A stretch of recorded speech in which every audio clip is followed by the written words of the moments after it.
Morning guys. Time check 12:30 AM. Dito ako sa Petron Naik. Ibiyahe ako ng papuntang Abra, Kaparkan Falls. Tapos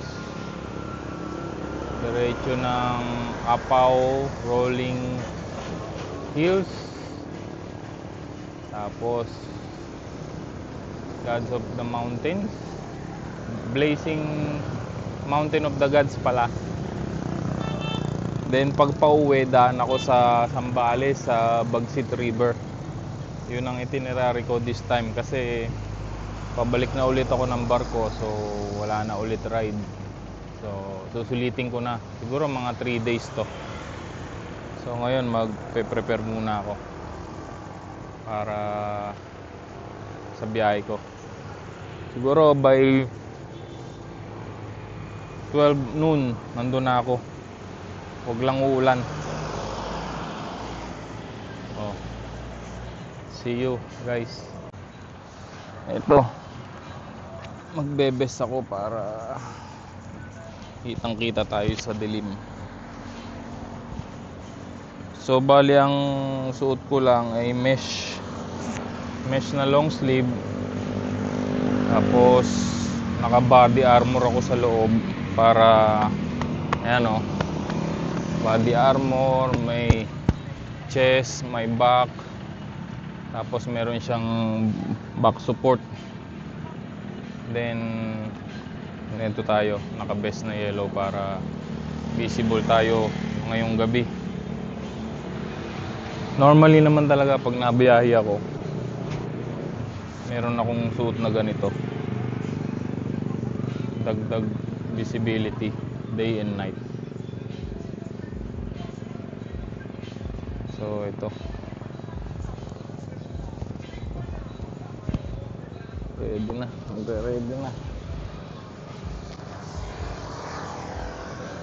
So baka makapag-start ako ng,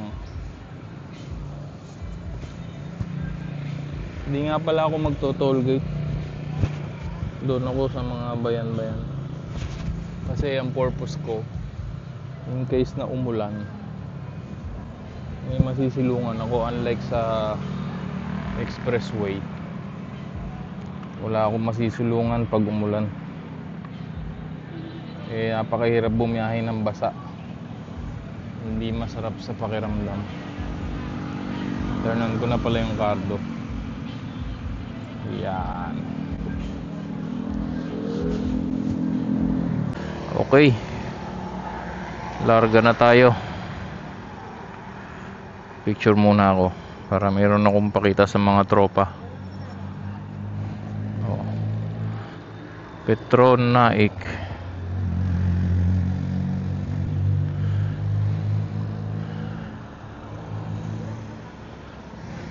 Doon ako magpipicture sa sa harap. Okay, let's go. Biyahe na tayo. Bye for now, Naik.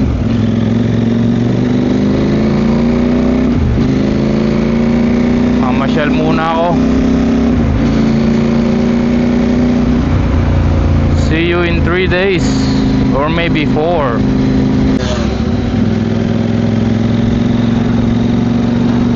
Sarap dumaan sa Tansa, walang traffic. Pa naman, alauna ng madaling araw. Siyempre, wala nga traffic. Kaya hindi ako mag-expressway ngayon eh. Kasi madaling araw pa lang. I mean midnight. Walang traffic.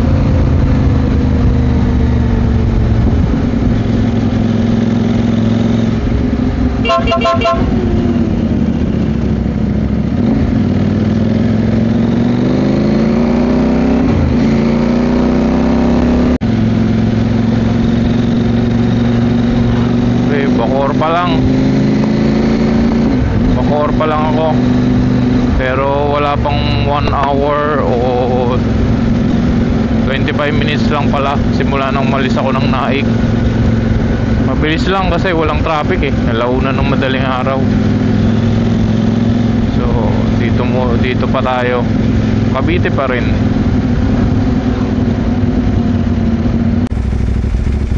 Okay, Manila na tayo. Time check 1:26. So maya maya siguro maka-expressway na. Traffic pa rin kahit madaling araw. Okay, NLEX na.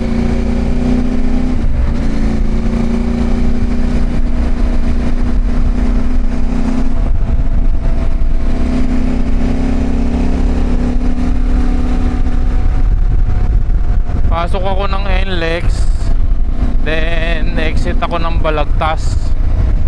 Tapos puro ano na, puro pangalan nun, puro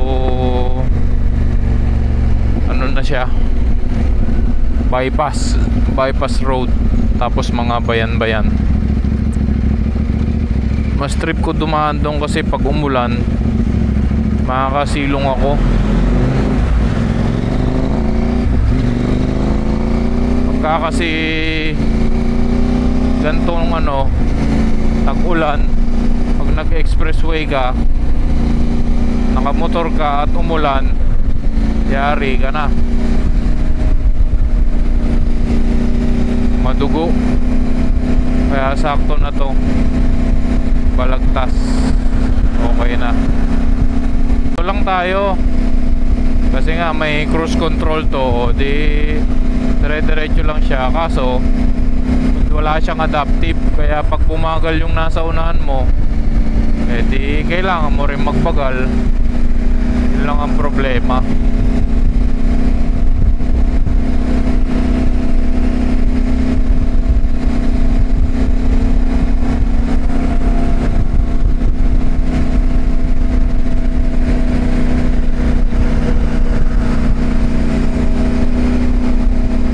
Pero relax ka lang kasi meron kang cruise control.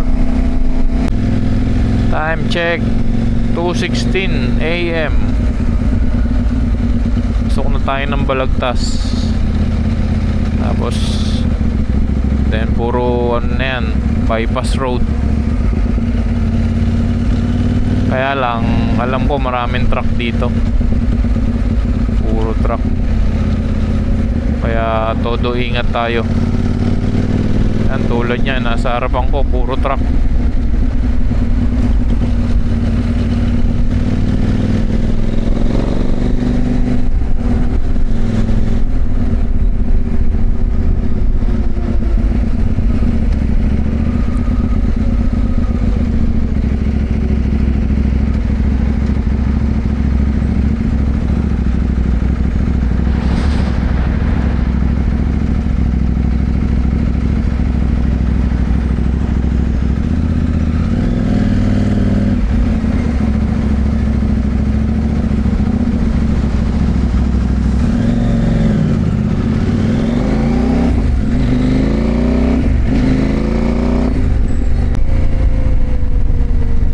Guys, alas 3 na ng madaling araw. Nasa Nueva Ecija na ako. So nakakadalawang oras ng biyahe.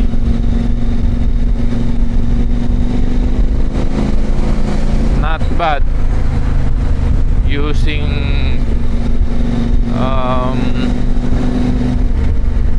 bypass roads. 2 oras Cavite to Nueva Ecija. Not bad. Okay, pahinga muna. Kape muna sa 7-Eleven.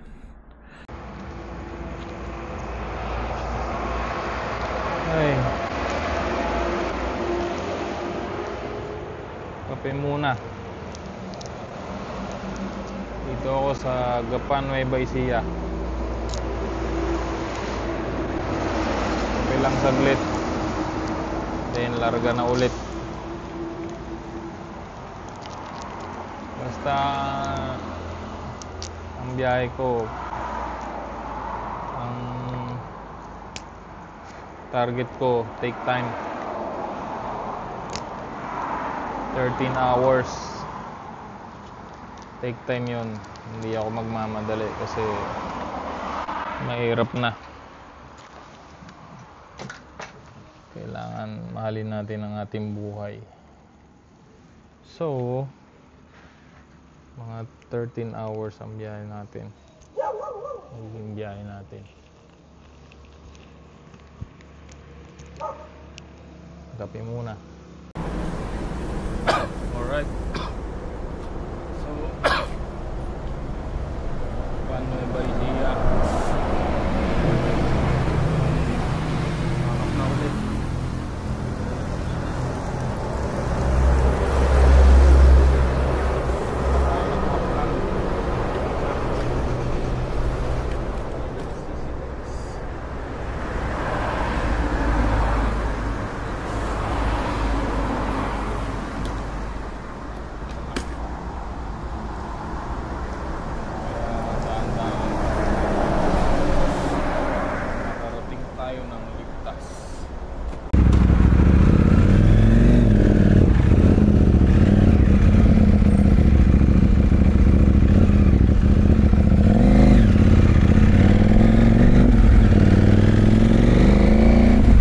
Biyahe na ulit. Nakapagkape na. Ay, nakalimutan kong ilagay yung charger ng cellphone. Bale, maya-maya na lang. Marami-rami pa naman siya. Alright, dito na ako sa CCLEX. Nakakatakot oh, walang mga sasakyan. Ako lang mag-isa. Ito, may kasulubong. Pero hindi pa kasi open to sa public eh. I mean, hindi pa siya open dong babayaran mo para dumaan ka. Ngayon libre pa siya kasi hindi pa tapos. Kaya ito, tinake advantage ko para mabilis ako makarating. Pero kung doon ako nagdaan sa SCTEX TPLEX, kanina pa ako nandun sa bandang Baguio o La Union, kaso napakamahal. Tipid mode tayo kasi galang tipid lang to. So ito na yung CCLEX. Good morning. Time check tayo. 5:10 AM in the morning. 5:10 in the morning. Nandito ako sa Pangasinan na. Pangasinan, consistent lang yung takbo ko, 80 lang. O, di ba? Kasi hindi natin kabisado yung daan. Kung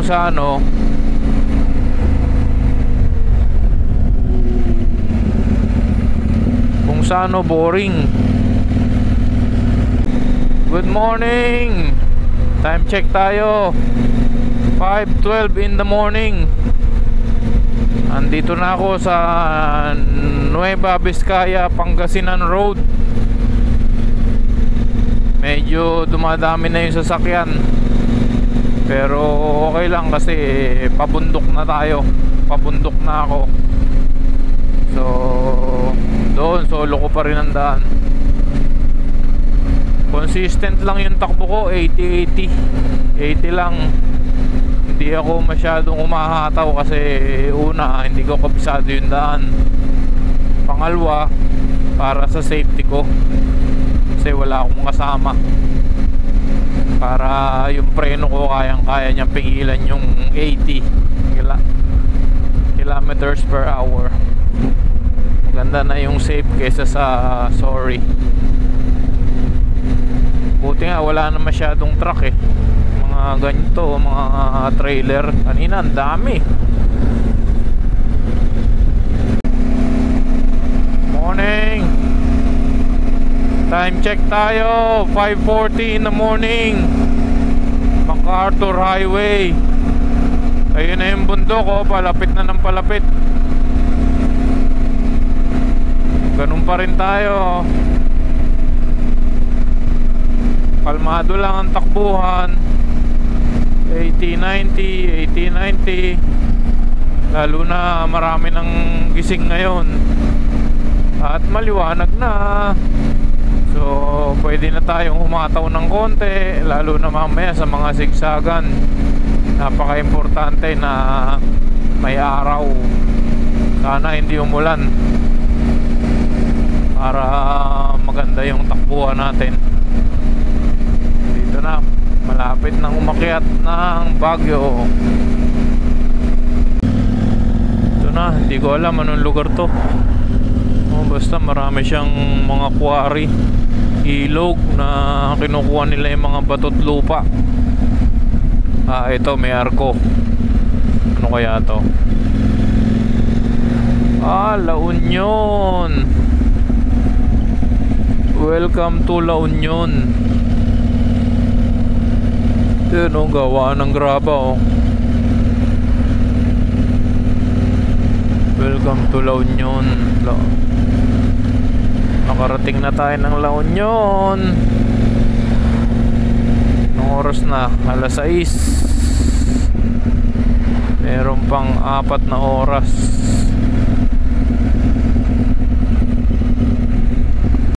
Dito tayo. Yun, susundan natin yung trailer. Yan tayo, sabi ng mapa. Hello, Haring Araw. Nagpakita na si Haring Araw. Sakit sa mata.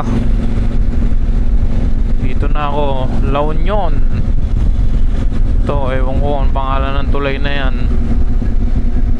Pero ang alam ko, malapit na. Paakyat na ng Baguio ito. Stop over muna ulit. Nagpagas ako. Sakit na ng pit ko. Time check 6:43.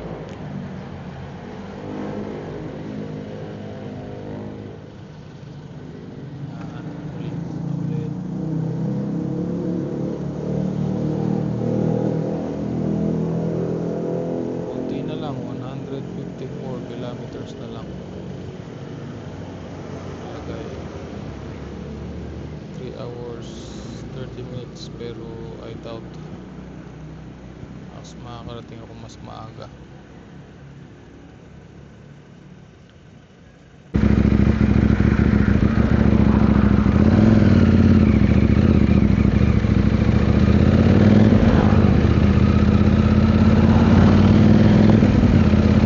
Ito na tayo.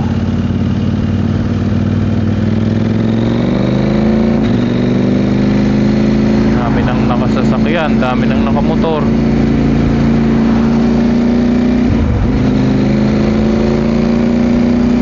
Ito na yung simula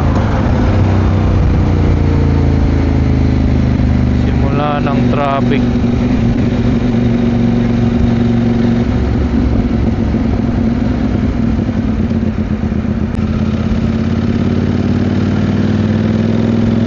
Welcome to Buwang. Balik yung pangalan, no? Si Haring Araw. Ayun na si Haring Araw.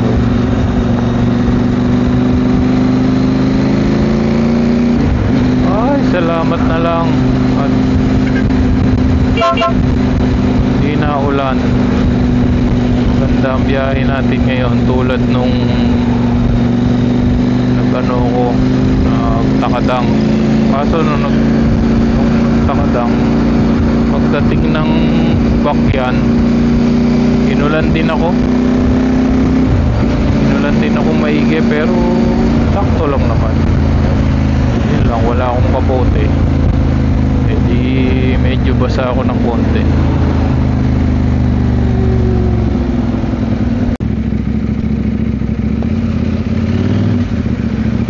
Grabe, antok na antok ako. Parang nakakatulog na ako habang nagdadrive.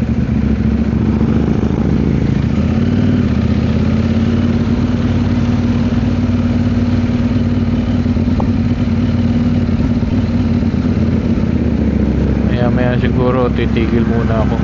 Kailangan kong magkape, isang malupit na kape, kasi napapapikit na ako eh. Baka madisgrasya.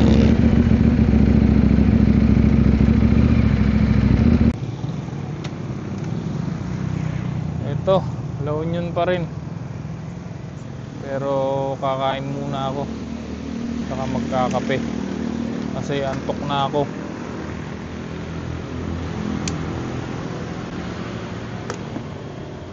Baka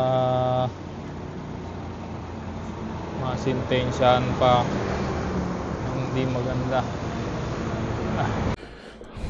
Okay, larga na ulit tayo at mainit na. Mag alas 9 na. Kailangan 3 hours pa, pero kaya yan. Saglit na lang yan.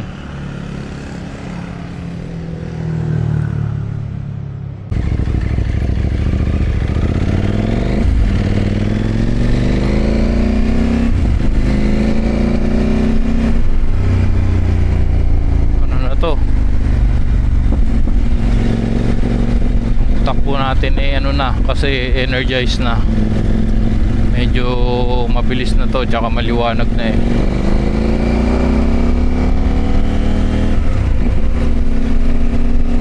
Ito na ang senyales na malapit na tayo. Malapit na ako.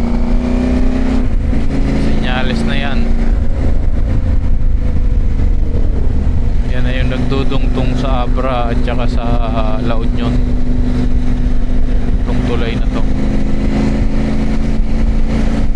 So soon, makakatulog muna ako bago mamayang gabi. Mamayang pa-sunset, pupunta ako doon sa Apaw Rolling Hills, Tagudinians. Apaw Rolling Hills. Magkasa-sunset ako doon. Ito na ang Ilocos, ang bayan ni Marcos na binabatikos ng mga kumakaluskos dahil sa datos kanyang ipinagutos. Pera ay ginastos, sinilit sa sapatos, habang ang mga santos walang magastos.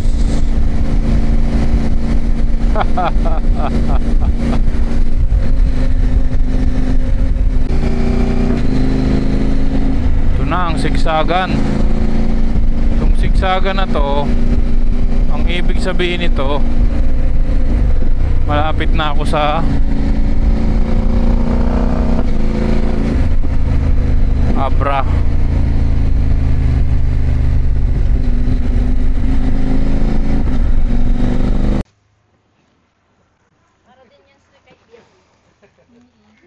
Para din ka, biyang ano? Ito naman. Ano gagawin ko? Nakaganan? Oo.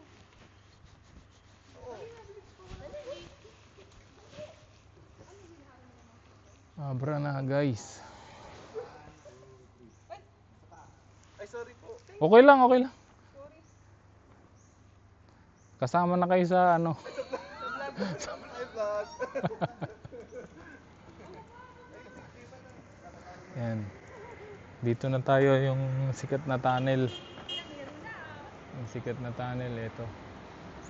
Province of Abra.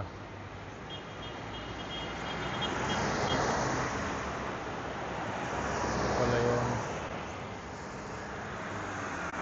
Sikat to eh.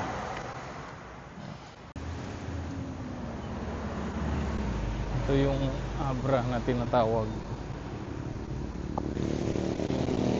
Parang kay Biang. Ito yung ano, statue nila dito. So parang ano din to, Kaibiyang Tunnel. Actually sa Norway, nung nakarating ako sa Japan, napakadami nilang tunnel, ang haba. Pero sa atin maigsi lang.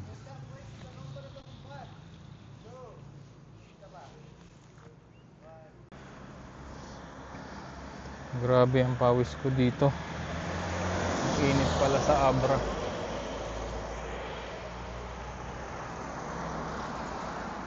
Malapit na tayong makarating. Konting kembot na lang. Makarating na sa hotel. 10 hours na biyahe. Sama ko ang aking buddy, si Blue. Hindi ako ipinahiya nito. Malupit.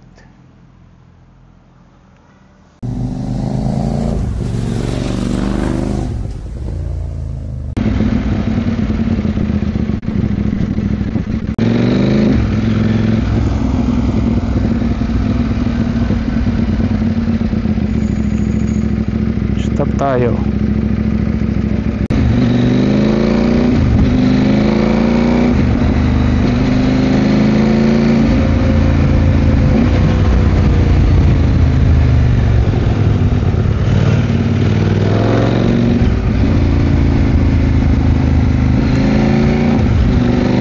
Tek na ako dun ah.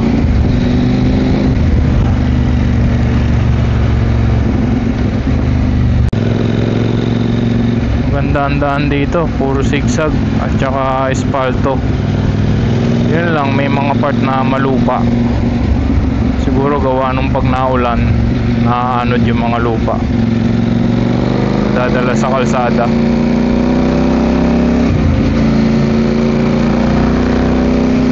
Ayun na, paakyat na ng paakyat.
Tayo barangay Pangtud.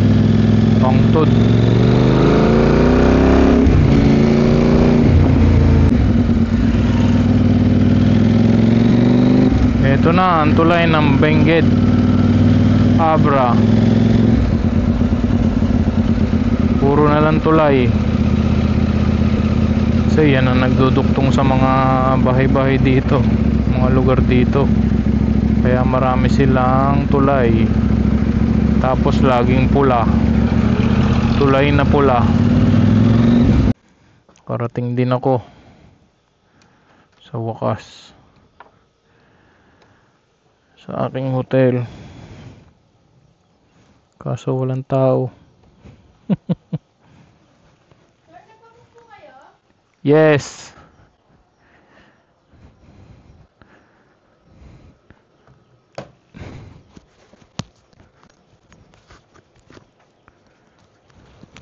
Anong kukunin po? Arvin Kepli. Ako yung nag-down ng 1,000. Yung solo. Second floor sa room I. Room I. Susi po. Ha? Ando na po. Ando na. Thank you. Babayaran ko na o pag check out na? Meron mo na. Kasi minsan pag may nag-check out, wala ako dito. Oh my God. I made it. Layo. 10 hours akong nag-drive. kasama na dun ng stopover. So 11 hours pala.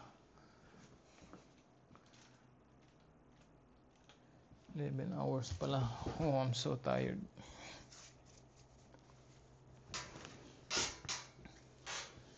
So wala akong pagkain dito.